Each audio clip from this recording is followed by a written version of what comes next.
We're about to enter a world normally hidden from the naked eye, a true subculture of people living almost entirely underground. Some mountains hide secrets, but the remote Sawtooth Fang hides a nightmare. Two expert climbers, expecting a normal day, found something that defied all logic. A perfectly normal-looking house, jutting out from the stone at an impossible height. They had to know who built it, but when they stepped inside, the door slammed shut, trapping them. They weren't in a house. They were in a prison, and the chilling discovery they made deep inside revealed they were not the first, and they might not be the last. The cliffside mirage. The air was thin and bit at their lungs. Leo Anderson and Mia Williams were scaling the sheer granite face of a remote peak in the Bitterroot Range, a place climbers called the Widow's Peak. This mountain was notorious. It was known for sudden violent weather and for the number of hikers and climbers who had vanished on its slopes over the decades. But Leo and Mia were professionals.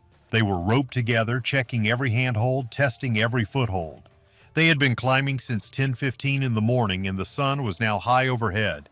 They had just finished a grueling multi-pitch section and paused on a flattened-out ledge barely large enough for their gear. They were taking a break, drinking water, and checking their route. Mia was already looking ahead, planning their next move. Leo was pressing his back to the rough limestone, sweat trickling down his head despite the cold. And get this, Mia was already a bit ahead of him, starting the next section, but then suddenly she just stopped. She froze, hanging from her harness, and looked back at Leo. Her face had a look of pure confusion. "Is that a window?" she yelled back, her voice sounding small against the vast, empty air. Leo thought she was joking. Maybe the altitude was getting to her. "A window up here?" They were at least 600 feet off the valley floor, but Mia kept staring. The longer she stared, the more Leo started to get intrigued. He shaded his eyes with a gloved hand and leaned out, following her pointing finger. And then he saw it too. It was unmistakable. There was a flash of light, glass catching the sun. What most people don't realize is that from a distance, ice can do that. But this wasn't ice. This was square. The closer they climbed, the clearer the strange shape became. It wasn't just a window. There was a tin roof embedded in solid stone, and below it, a wooden door that looked like it belonged on a farmhouse, not on the side of a mountain. Mia stared, then slowly rappelled back down the few feet to the ledge where Leo stood. "Someone built a house inside the mountain," she whispered. She still couldn't believe what she was seeing. The structure was clearly old. The wood was gray and weathered. The tin roof was rusted. But the crazy part is, the lines were too neat. The door was perfectly level. The window frames were perfect rectangles. This was not an accident. This was built by people. Leo scanned the area. There was no worn path, no steps carved into the rock. Nothing. Just the sheer vertical cliff they had just climbed and the sheer vertical cliff that continued above. He wondered who could have possibly brought all these materials up here. We're talking hundreds of pounds of wood, metal, and glass. And how long ago had they done it? How did they even stand where Leo and Mia were standing now without modern climbing gear? Then they saw the only possible way to reach it. It was a narrow ledge of rock. It jutted out from the main ridge they were on, leading straight to the front of the impossible house. This ledge wasn't wider than a sidewalk curb, and this curb was 600 feet above the ground. Mia, always the braver one, tested it with her boot. She kicked at the rock. It seemed firm. So here's the deal. They had a short, tense discussion. Going over there was not part of the plan. It was dangerous. It was a detour that would cost them time, and on Widow's Peak, time is everything. The weather could turn in an instant, but how could they not? Seeing something this bizarre, this impossible, they couldn't just ignore it. They both agreed. They had to make the journey across. Mia rechecked their safety rope, tying a new anchor into the main wall. She took the first step onto the ledge, one at a time, she said. But Leo insisted they move together, trusting the line between them. He left a few feet of rope between them and then pushed off as well. He held his body as close to the cliffside as possible, his fingers gripping the cold stone. As they crossed, the temperature dropped. It felt like the sun had vanished. The wind, which had been warm just minutes before, was now biting and cold. It whistled in their ears, trying to push them off the narrow path. Suddenly, a metallic clang echoed from the house. It rang out clear as a bell over the sound of the wind. Clang! Leo stopped dead in his tracks. His heart hammered in his chest. Mia's breath caught. It sounded exactly like a metal shutter blowing open or maybe being slammed shut by someone unseen. They looked at the house. The empty windows stared back at them, dark and revealing nothing. Was someone in there? "We've come this far," Mia said. Her voice was tight, but she was determined. "We have to see what's inside." Leo hesitated. He glanced back at the 600-foot drop. He reached for Mia's hand, and her grip steadied him. Together, they took the last few steps off the ledge and onto the small, solid platform right in front of the mysterious cabin's wooden door. They were standing in front of a house 600 feet in the air with no way to get here but a tiny, dangerous ledge, and something inside knew they were there. No way out. The door was sturdy. The wood was oddly smooth for its age, almost polished. Leo reached out and touched the handle. It was a simple old-fashioned metal latch, and it was almost warm. He pulled his hand back. There was no sign of rot or serious weather damage, even though this place looked like it had been here for decades. Mia put her ear to the door. She listened. The wind howled outside, but from within the house, there was nothing. No movement, no voices. The mountain cabin was eerily quiet. The windows were dark. It was impossible to see inside. Leo looked at Mia. She nodded. He gripped the warm handle, turned it, and pulled. The door opened with a low, heavy creak. A rush of cold, musty air hit them in the face. It smelled like dust, old iron, and something damp. To guide their way, Leo flicked on his headlamp. The bright beam cut into the darkness. Mia pulled her scarf up over her mouth, her eyes wide with a mix of excitement and real fear. They crouched to enter. The doorframe was low, barely wide enough for a single person. And then they realized something peculiar. The house wasn't a house. The home-like front, the windows, the door, it didn't match the other side at all. There was no living space, no bedroom, no cabin. There was only a tunnel, an odd tunnel carved right out of the mountain's solid rock leading deeper into the darkness. The tunnel was hardly any wider than the doorframe that closed it off from the outside world. And the windows? The windows they had seen from the ledge? They weren't even visible from inside. Leo moved his headlamp to the wall where the window should be. "That glass, there's just a hard rock wall behind it," he said, his voice full of confusion. The house was a fake. It was a facade, a fake front, built to look like a house from the outside. But why? Why would someone go to all that trouble? "But where does this tunnel go?" Mia whispered. At first, nobody answered. The two of them took their first steps into the sloped, dark tunnel, and then they heard it again. Clang! It was the same bell-like sound from before, but this time it was much closer. It was followed by a metallic bang. "It seems to come from somewhere near that light," Mia said, pointing at the far end of the tunnel, maybe 60 feet away. They could see a faint, flickering light. It wasn't sunlight. It looked like, a lantern. Mia and Leo moved closer, walking down the sloped passage. The tunnel was about 60 feet long and easy to walk through, though the floor was uneven. But then, something unexpected happened. The howling winds outside the cabin, the winds that had nearly pushed them off the ledge, were pressing hard against the cliffside, and one particularly hard gust, a sudden violent blast of air, hit the front door they had just come through. Slam! The heavy wooden door slammed hard into its frame. It hit with such force that the sound echoed through the stone walls of the tunnel, making both Leo and Mia jump out of their skin. They spun around and ran back through the short tunnel. They grabbed for the handle. It wouldn't budge. "It's stuck, I saw," Leo yelled. He tried pushing with his shoulder, but the door held firm. It was solid. He shone his flashlight on the edges of the door. He saw how deeply it was wedged into the frame. The force of the slam had lodged it at an angle. This door wasn't letting them out, and the pressing wind outside was only making it worse, pushing it tighter. The realization hit them both at the same time. They were sealed inside. They were trapped. Panic started to set in. Leo banged on the door, but it was useless. They were 600 feet up a mountain inside a solid rock tunnel with their only exit now jammed shut. Realizing they couldn't leave, they had no choice. They had to go forward. They had to follow the tunnel to the source of that flickering light. They reached the end of the narrow passageway, and the tunnel spread out. It opened into a larger space.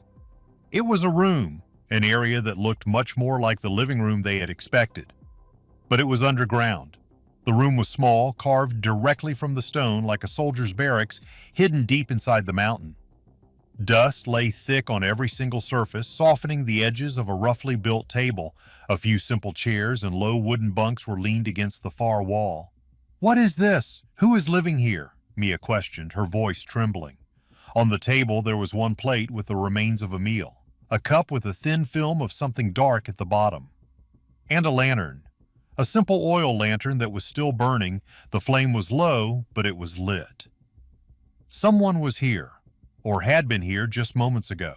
They had traces of life, even though it still felt hard to believe that someone would choose to live in this place.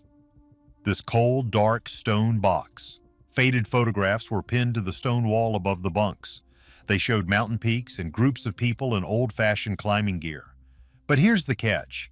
In all the photos, every single face was violently scratched out. Deep gauges in the paper had completely erased the faces of every person. All the faces, but one.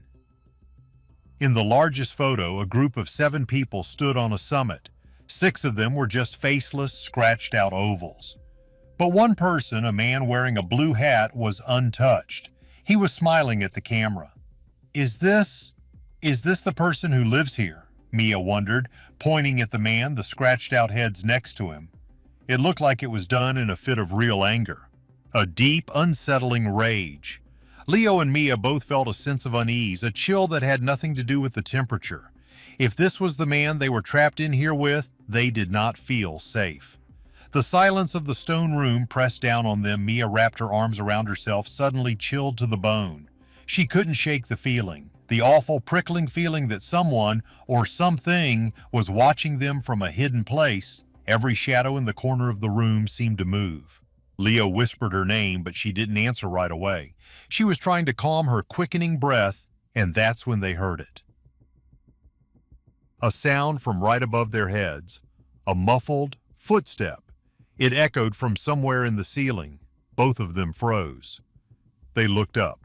There was no second floor, no attic. It was a solid rock ceiling, nothing that could explain the sound. It was as if someone was moving in the stone directly above them, pacing. Slowly, back and forth. A record of despair. The sound from above stopped. Leo and Mia stood frozen, their headlamps pointed at the solid rock ceiling. The silence that followed was somehow worse than the sound itself.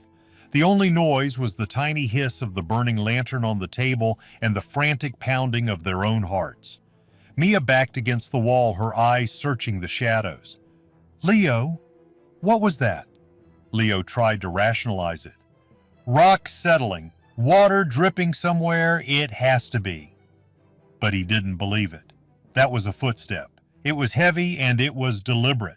They were in a desperate situation, trapped 600 feet up inside a mountain with a jammed door behind them and someone potentially moving around them. They had to find another way out, or at the very least understand where they were. They began to search the small room, their movements quick and nervous. The crazy part is, this wasn't just a simple shelter, it was a home. Against the far wall, underneath the bunks, were wooden crates.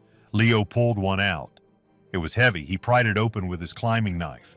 It was full of canned food, beans, preserved meats, vegetables, stacked neatly. He pulled out more food, and another, batteries, ropes, first aid supplies. This wasn't just a weekend stash. This was a stockpile, enough to last one person for years. This person, they didn't plan on leaving, Leo said, his voice low. Mia, meanwhile, was looking at the small, crude table. Next to the plate of food, which on closer look was cold but not old, was a book, a simple leather-bound journal. Her hand trembled as she reached for it. It fell open to a random page. The handwriting was messy, frantic. She read it aloud, her voice barely a whisper.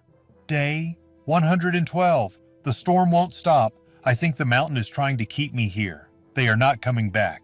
They left me. They left me."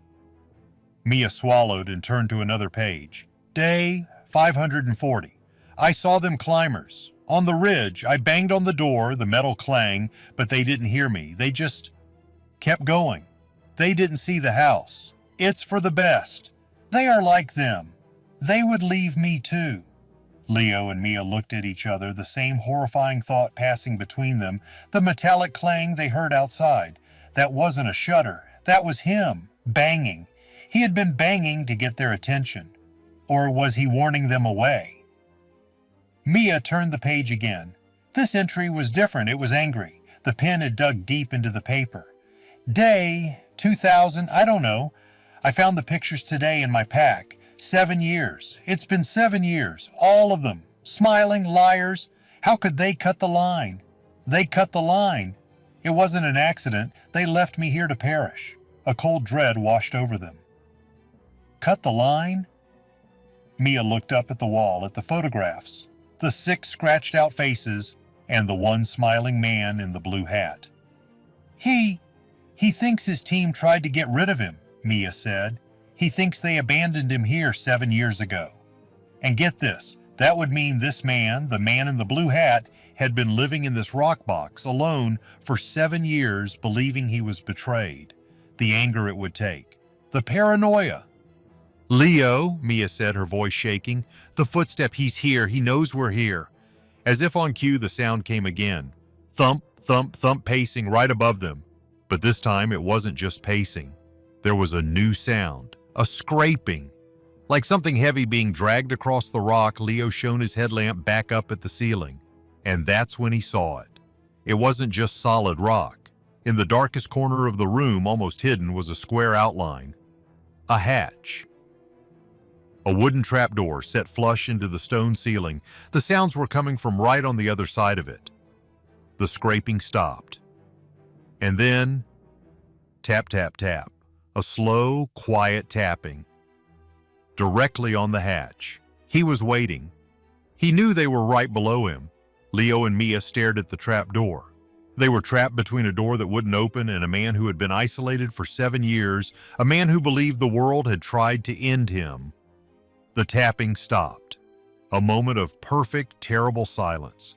Then with a loud, sudden creak, the hatch handle from above began to turn. He was opening it, the waterfall's secret. The handle turned, a loud, groaning creak echoed through the small stone room as the wooden hatch was pulled upward, releasing a rush of cold, damp air and a spray of fine mist.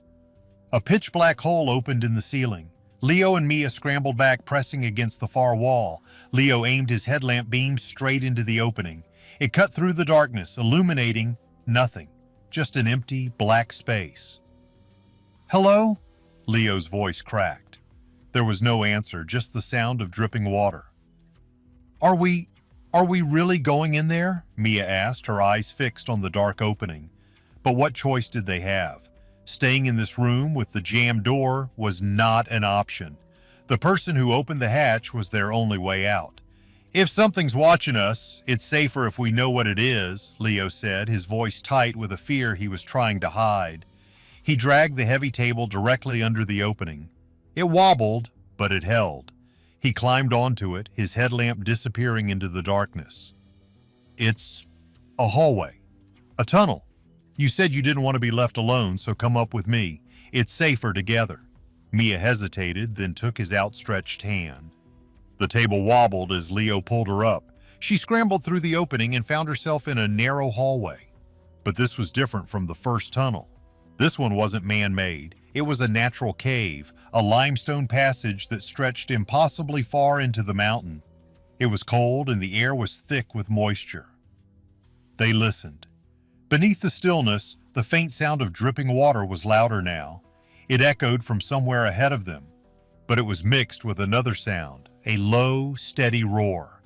"You won't believe what's up here," Leo whispered. He was pointing his light down the passage. At the very end, there wasn't a wall. There was a wooden door, just like the one at the entrance. As they slowly approached, the dripping turned into a steady roar. It was loud like a river. They reached the door. It was unlocked. Standing together, they reached for the handle and pulled. A deafening rush of water filled their ears. Light streamed strangely into the cavern, a gray, misty light. They weren't in a tunnel anymore. They were in a massive, enormous cavern. The ceiling was hundreds of feet above them, lost in the shadows, and the entire far wall of the cavern was a waterfall. A massive, thundering waterfall was plunging from a hole in the ceiling into a deep, dark pond below. They were behind it. The light was coming through the water. How is this possible? Mia breathed, staring at the unbelievable sight. Then a voice echoed through the cave, a calm, quiet voice that cut right through the roar of the water. You found it. They spun around. Beyond the waterfall, standing by the edge of the pond below, was a man. He was thin with a long, matted beard, and he was wearing a simple, faded blue hat. It was him, the man from the pictures. Leo stepped back, his hand grabbing for his climbing axe. He was wary. This was the man who had been scratching out faces. The man who wrote about betrayal. But Mia, steadier now, put a hand on his arm. If anyone has answers, it's him. The man's calm posture didn't match the image of the enraged, paranoid person they had imagined from the journal. He just stood there watching them. He pointed to a set of steps carved directly into the side of the cavern wall, leading down from their doorway to the cavern floor. They're sturdy. I've tested them myself. They descended carefully, the spray from the waterfall hitting their faces. They approached the stranger. My name is Liam, he said. His voice was rough from disuse. I'm a climber, just like you, Liam explained. He told them the story they had read in the journal, but this time it was from his own mouth. He had arrived there 7 years ago with a team of 6. They were attempting a new route on Widow's Peak. We were near the top, Liam said, his eyes distant. Almost at the ridge, and the lines just snapped. He was stranded. He fell, but his anchor held, leaving him dangling, injured, right on the ledge in front of the impossible house. He had found the door unlocked. His group on the ridge above yelled down to him. They said his injuries were too bad to haul him up. They said they would go find help. They left to find help, Liam said, his voice flat.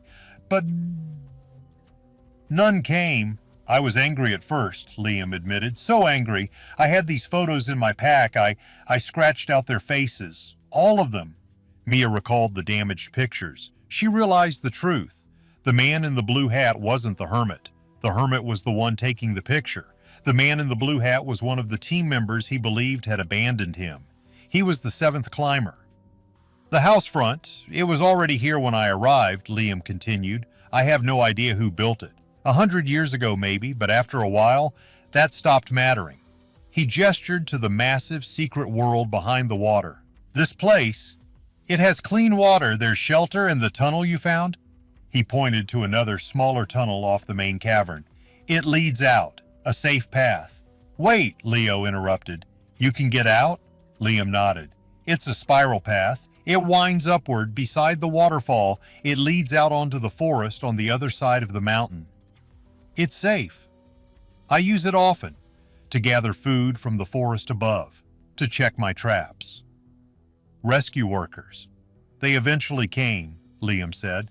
A few months after the accident, I heard their helicopters. I saw them, but I didn't signal them. I refused to leave. I'd found peace here, something I never had back home. He looked at them earnestly, his eyes surprisingly clear. When you leave, I ask you to keep this place a secret. So there's a way out, Mia said, the relief so strong it almost made her knees buckle. Liam nodded again. He offered them food. They shared a meal with him, cooked over a small, smokeless fire. Fresh fish from the underground pond and wild greens he had gathered. The warmth of the food and his calm, quiet presence made the strange, hidden place feel less threatening. It felt peaceful. Before parting, they promised they would keep his secret. Liam watched them go, content.